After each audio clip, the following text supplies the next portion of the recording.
میرے کہنے کا مطلب ہے نبی اکرم صلی اللہ علیہ وسلم کو کوئی غیب کا علم نہیں تھا، نہ پہلے والے نبیوں کے پاس تھا۔ نبیوں کے پاس طاقت ہوتی ہے، معجزات ہوتے ہیں، لیکن اس وقت تک جب تک وہ زندہ رہتے ہیں، جب وہ مر کے اس دنیا سے چلے جاتے ہیں تو مرنے کے بعد ان کے پاس کوئی نہیں، اور نہ ان کو یہ ہوتا ہے کہ ان کے مرنے کے بعد کیا ہوگا۔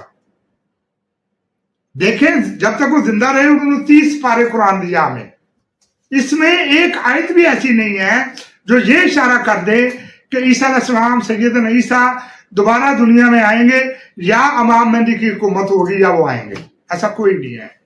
یہ انہوں نے اپنی طرف سے بنائی ہوئی، پتہ نہیں ان کو کیا مسئلہ ہے۔ یہ اللہ تعالیٰ نے ان کو کتاب دی، کلام دے دیا، واضح واضح حکم دے دیا، پھر یہ بھاگ کر کبھی ادھر سے جاتے ہیں کبھی ادھر۔ مجھے نہیں پتا ان کو کیا مسئلہ ہے، میں خدا کی قسم اٹھا کر کہتا ہوں اللہ ہی ان کو ہدایت دے۔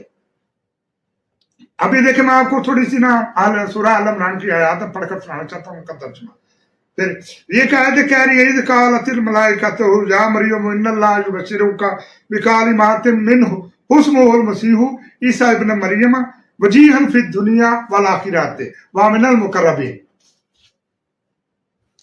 جب فرشتوں نے کہا کہ مریم اللہ تعالیٰ ایک کلمے کی بشارت دیتے ہیں، وہ اللہ کی طرف سے ہوگا، اس کا نام مسیح عیسیٰ ابن مریم ہوگا، اور وہ دنیا اور آخرت میں بڑے ہی مرتبے والا اور مقربین میں سے ہوگا، جبرائیل و میکائیل و اسرافیل و عزرائیل، مقربین، وہ مقربین میں سے ہوگا۔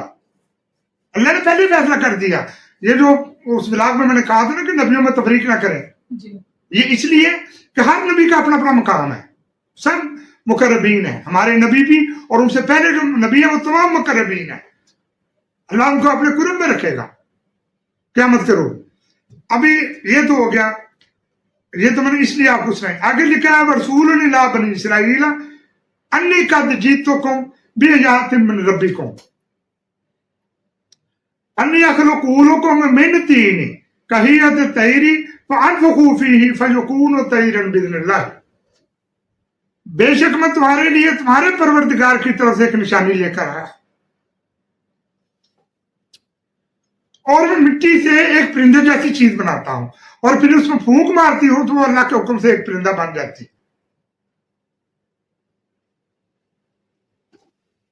آگے لکھا ہے وَأُبْرِئُ الْأَكْمَحَ وَالْأَبْرَصَ وَأُحْيِي الْمَوْتَى بِإِذْنِ اللَّهِ۔ بے شک میں اللہ کے حکم سے پیدائشی اندھوں کو اور برس والوں کو تندرست کر دیتا ہوں، اور میں مردوں کو زندہ کر دیتا ہوں اللہ کے حکم سے۔ آگے لکھا ہے بے شک میں تم لوگوں کو بتا کر دیتا ہوں جو کچھ تم اپنے گھروں سے کھا کر آتے ہو اور جو کچھ تم اپنے گھروں میں چھوڑ کر آتے ہو، اور اس میں تمہارے لیے نشانی ہے، سو اگر تم ماننے والے ہو۔